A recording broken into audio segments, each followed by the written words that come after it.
नमस्ते, यहाँलाई नेपाल अनलाइन स्कुलमा स्वागत छ। यो भिडियोमा हामी क्लास 12 को ओल्ड इज गोल्ड सल्भ गर्न जाँदैछौँ। युनिट 2 को मिनिङ इन्टु वर्ड्स है त एपियरेन्स भनेर छ हाम्रो टपिक।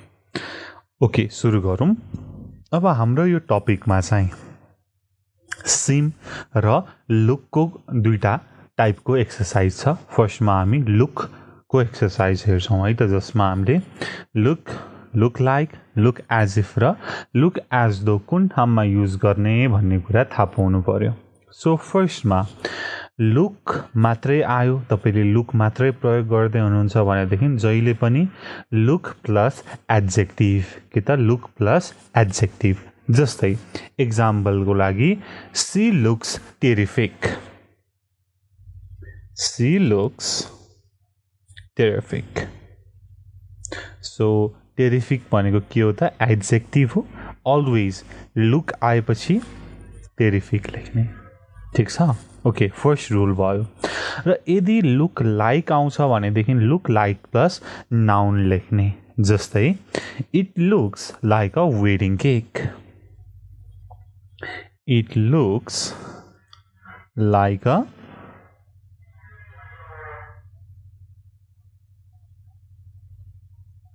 वेडिङ केक है। वेडिङ केक भनेको के हो त? नाउन हो। नाउन केसँग आयो त? लुक्स लाइकसँग आयो, लुक लाइकसँग आयो, ठिक छ? दुईटा स्ट्रक्चर भयो। र हाम्रो फाइनल स्ट्रक्चरमा छ लुक प्लस एज इफ अथवा एज दो। लुक एज इफ अथवा लुक एज दो आयो भनेदेखि क्लज अथवा कुनै एउटा वाक्य लेख्ने। जस्तै you look as if, you look as if you haven't slept. You haven't slept.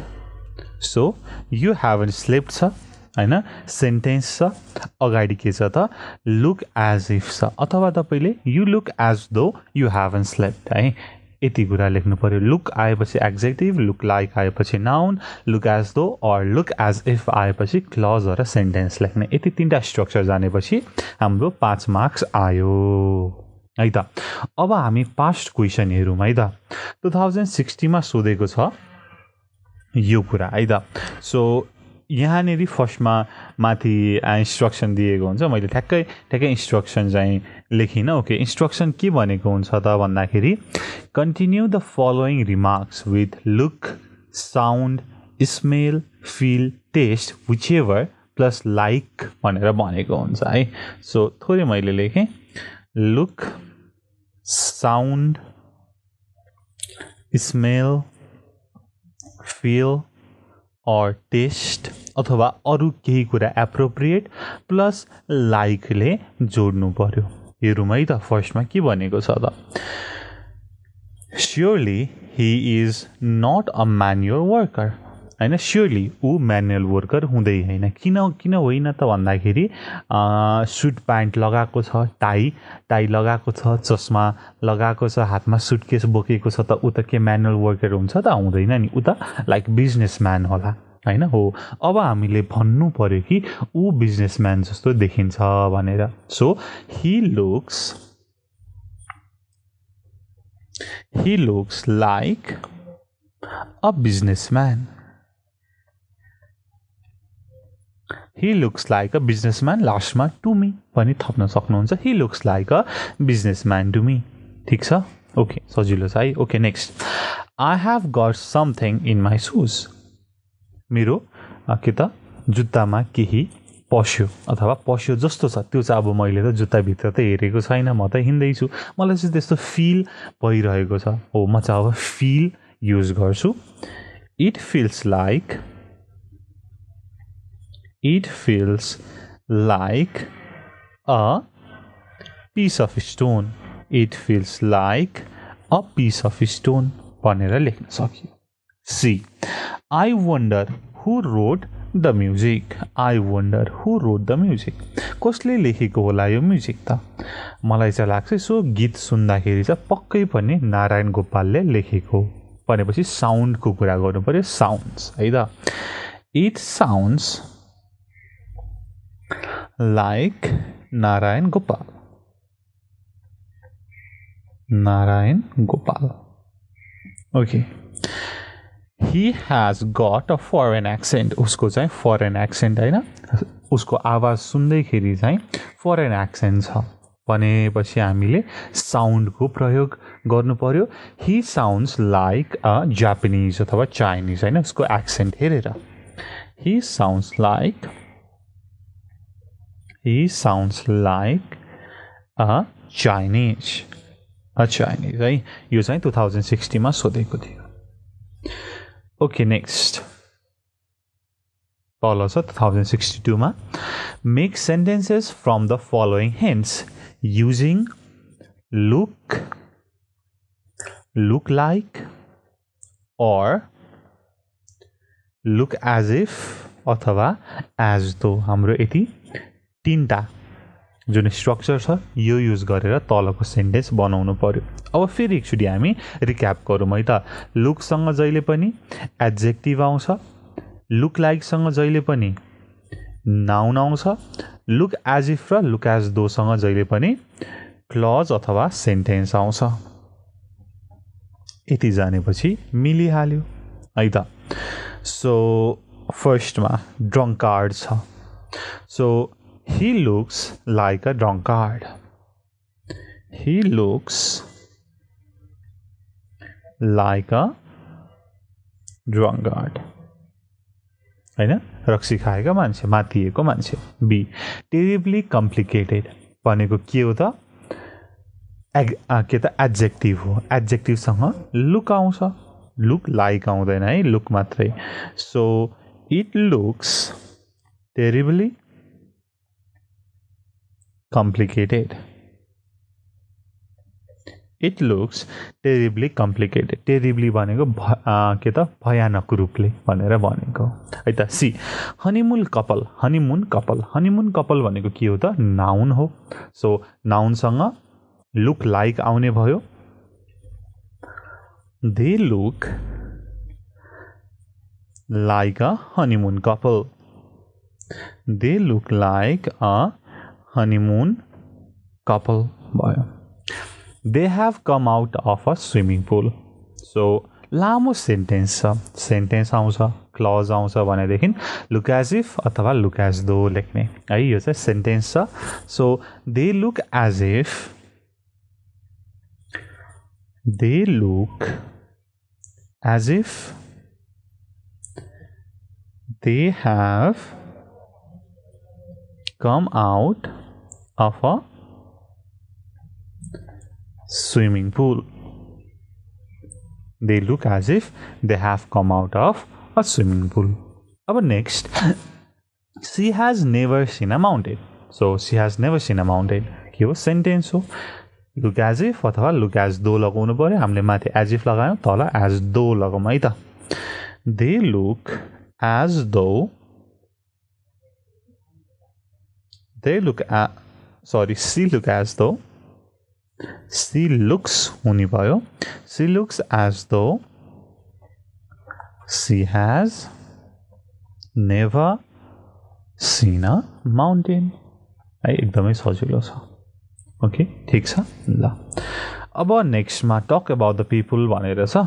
क्वेसनमा चाहिँ टक अबाउट द पिपुल भनेर एउटा एक्जाम्पल दिएको हुन्छ है त. म तपाईँलाई एक्जाम्पल दिन्छु. यो चाहिँ 2066 मा सोधेको छ है त. फर्स्टको एक्जाम्पल हेरौँ. You see a girl standing on the seashore staring into the water. तपाईँले एउटा केटी देख्नुहुन्छ सिसोरमा हैन, समुद्री किनारमा उभिएर बसेको र पानीलाई चाहिँ निहालेर हेरिरहेको, एक टकले हेरिरहेको देख्नुहुन्छ. अब ऊ चाहिँ तपाईँलाई कस्तो लाग्छ त हैन? एज इफ हैन, लुक लाइक अथवा माथि हामीले जुन गर्यौँ त्यसले हामीले एक्सप्रेस गर्नु पर्यो. जस्तै she looks as if she is watching fish. She looks as if she is watching fish है. यो तपाईँले आफ्नो बुकमा पनि गर्नुभएको छ है त. So she looks as if she is watching fish. So look as if आएपछि हामीले के लेख्छौँ त? एउटा सेन्टेन्स अथवा क्लज लेख्छौँ. Okay, next B. You see someone climbing through a window. तपाईले कसैलाई चाहिँ झ्यालबाट चढ्दै गरेको देख्नुभयो भनेपछि ऊ पक्कै पनि चोर हुन सक्छ है त्यो चाहिँ चोर जस्तै देखिन्छ भन्ने कुरा गर्नु पर्यो He looks as if he is a thief. He looks as if he is a thief. Next, you see a man lying underneath a car. तपाईले एकजना मान्छेलाई कारको मुनि देख्नुहुन्छ पक्कै पनि उसको चाहिँ एक्सिडेन्ट भएको होला कि अथवा उसले चाहिँ आफ्नो कार बिग्रेर बनाइरहेको होला कि जे पनि हुन सक्छ हैन अब तपाईले अब उसले के गरेको छ एक्टिभिटी हेरेर चाहिँ उसले चाहिँ यो गर्दै गरेको रहेछ है भनेर चाहिँ एक्सप्रेस गर्नु पर्यो He looks as if he is repairing his car. He is repairing his car भनेर लेख्न मिल्यो D. You see a woman whose clothes are soaked and she is sneezing. अब तपाईले एकजना महिलालाई देख्नुहुन्छ जसको चाहिँ लुगा सबै भिजेको छ र उनी चाहिँ स्नीज गर्दै छिन् हैन हाछ्यु खोकी हैन सिंगानुस्को आउँदैछ भनेपछि अब तपाईले के बुझ्नुहुन्छ त भन्दाखेरि पक्कै पनि उनी पानीमा भिजेकी छिन् भर्खरै र अर्को भनेको चाहिँ उनलाई चाहिँ चिसो लागेको छ भन्ने कुरा बुझ्नुहुन्छ हैन सो तपाईले चाहिँ जे पनि एक्सप्रेस गर्न सक्नुहुन्छ आफ्नो क्रिएटिभिटी अनुसार She looks as if she has got cold. उनीलाई चाहिँ चिसो रुगा लागेको जस्तो छ भनेर भन्न मिल्यो E. You see a boy and a girl sitting together in a restaurant. तपाईले एकजना केटा अर्को केटीलाई चाहिँ सँगै के त रेस्टुरेन्टमा बसेको देख्नुहुन्छ हैन टक्क बीचमा एउटा क्यान्डल बालेको छ हैन त्यसपछि लाइट अलिकति डिम छ दुई जना एकअर्काको आँखामा हेरेर चाहिँ खाना खाँदैछ okay what will you guess त भन्दाखेरि मेबी दे आर कपल हैन maybe they are on a date maybe they are husband and wife so तपाईले जे पनि एक्सप्रेस गर्न सक्नुभयो हैन so they look as if they are on a date they are a couple भनेर लेख्न सक्नुहुन्छ है त so they look as if they are on a romantic date so you can write हैन ठ्याक्कै सेन्सिबल जे पनि लेख्न सक्नुहुन्छ ओके यहाँ चाहिँ हामीले एज इफ को प्रयोग गर्यौं जहिले पनि लुक प्लस एज इफ अथवा एज दो आएपछि subject plus verb plus object है त क्लजमा अब्जेक्ट नआउन सक्छ सो यु गट दैट है त यो कुरा छ है र यही नै क्वेशन धेरै चोटी दोहोरिएको छ है सो 2066 मा मात्रै नभएर मैले 66 सम्मको गरे अगाडि पनि यही क्वेशनहरु दोहोरिएको भएर चाहिँ मैले तिनीहरु गरिन है त सेम क्वेशनहरु छ अब सिम को कुरा गरौँ है त हामीले जनरल इम्प्रेसन हैन सामान्य प्रभाव को कुरा गर्दाखेरि हामीले सिम को प्रयोग गर्छौं है त सो सिम को पनि स्ट्रक्चर छ अब स्ट्रक्चर के छ त भन्ने कुरा फर्स्टमा गरौँ है त सो यसको चाहिँ ओके यहाँ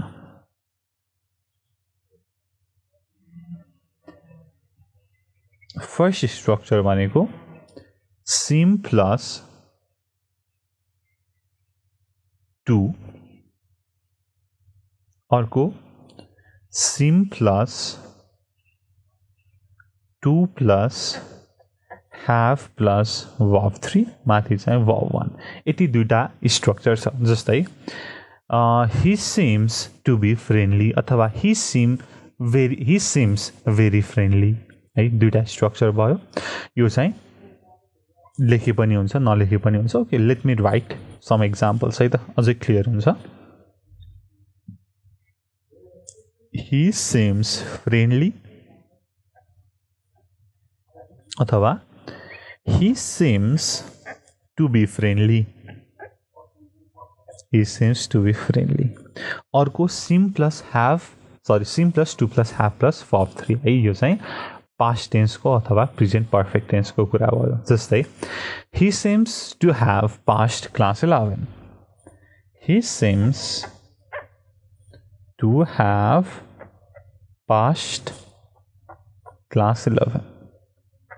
So general impression उ चाहिँ यस्तो देखिन्छ है भन्नको लागि सिम को कुरा गर्नु पर्यो है त ओके 2074 है लेटेस्ट 2074 मा सोधिएको छ कि here are something you have noticed about Mr. Y. What do they suggest to you about him?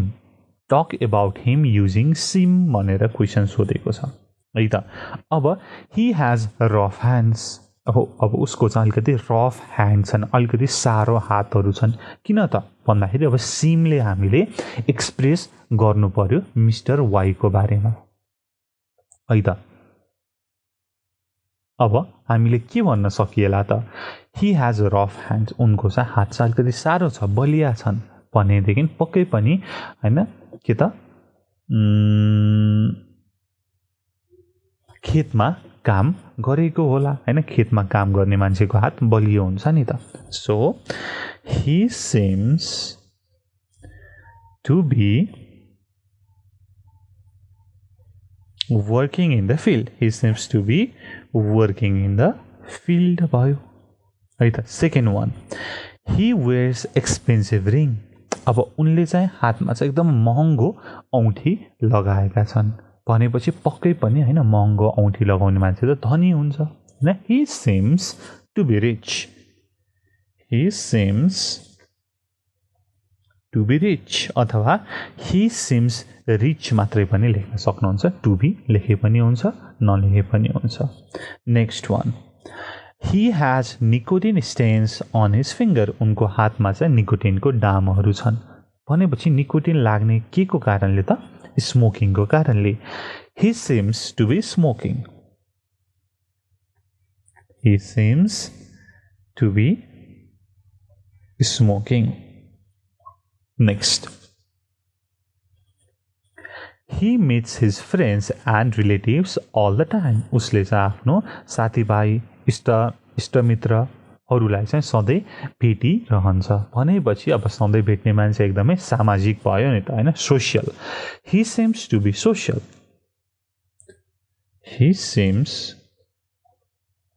to be social उ चाहिँ सामाजिक देखिन्छ उ चाहिँ मिलनसार देखिन्छ भन्न सकियो he often wear glasses especially when he starts reading अब उसले चाहिँ प्राय चस्मा लगाउँछ कहिले त स्पेशली जब पढ्दाखेरि भनेपछि उसको चाहिँ आई साइटमा चाहिँ प्रब्लम छ भन्ने कुरा गर्नु पर्यो he seems to have eyesight problem. He seems to have eyesight problem. Eyesight problem भनेर भन्न सकियो है त सो माथिको 2074 को बी मा सोधेको थियो यो चाहिँ ए मा सोधेको छ सेम क्वेशन सो यहाँनेरि 2074 को ए मा क्वेशन के भनेको छ त म तपाईलाई पढेर सुनाउँछु Here are some things you have noticed about Mr. X. What do you suggest to you about him?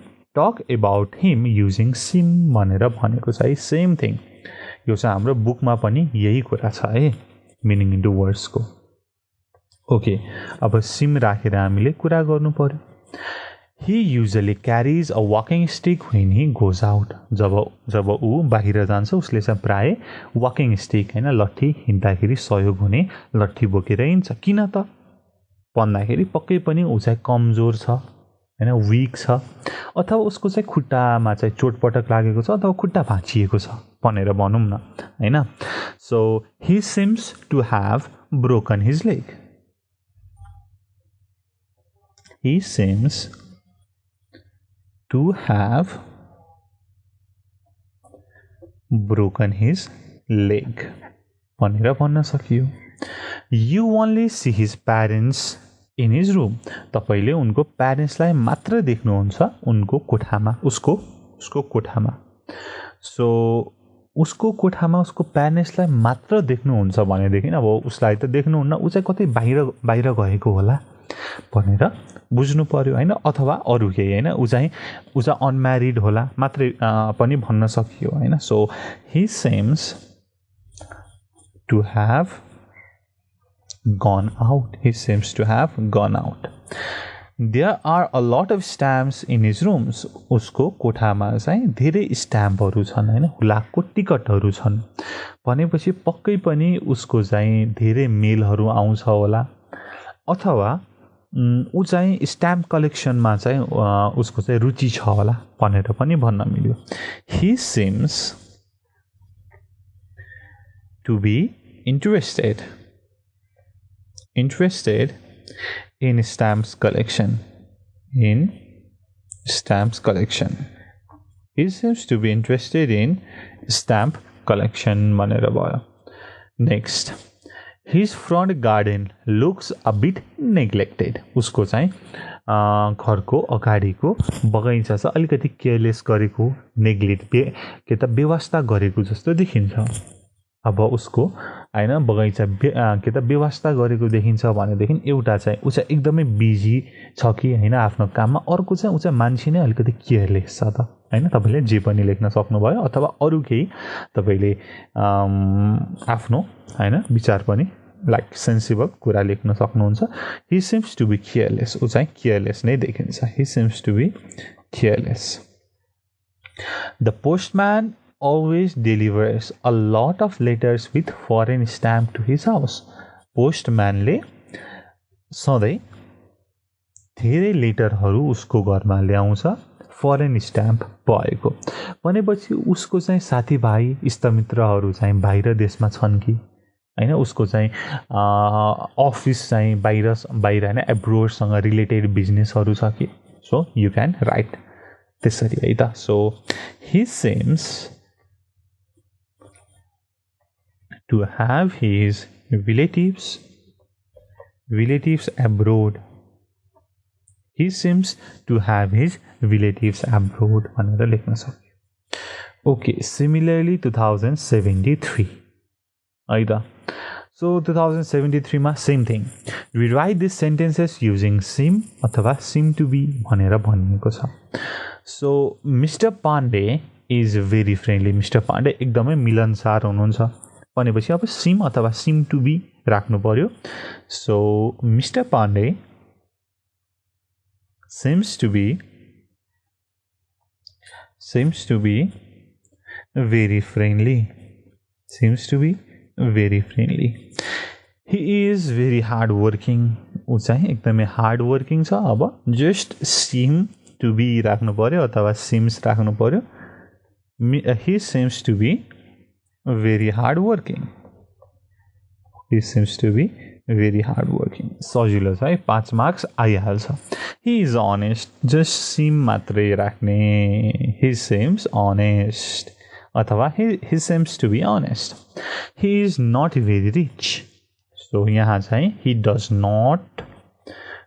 not seem to be very rich he forgets things अब यहाँ चाहिँ he seems to be absent minded भनेर लेख्न सकियो है त he seems to be absent minded absent minded he seems to be absent minded है त यसरी हामीले गर्न सक्यौं यो चाहिँ 2073 मा सोधेको छ यस्तै गरी 2071 मा पनि सोधेको छ यही नै कुरा सोधेको छ सिम राखेर लेख्ने एउटै कुरा हो 2073 68 66 62 सबैमा सोधेको छ यही है हामीले माथि गरेको यो सिमको कुरा पनि सोधेको छ है त सो यो कुरा भयो यो च्याप्टरमा ओइल इज गोल्डको सोलुसनमा है त र अब हामी यस्तै गरी अगाडिको भिडियोहरु पनि गर्दै जान्छौं till then thank you so much for watching until next time goodbye like share subscribe र कस्तो लाग्यो कमेन्ट गर्न पनि नबिर्सनु होला जय चन्द्र सूर्य पीस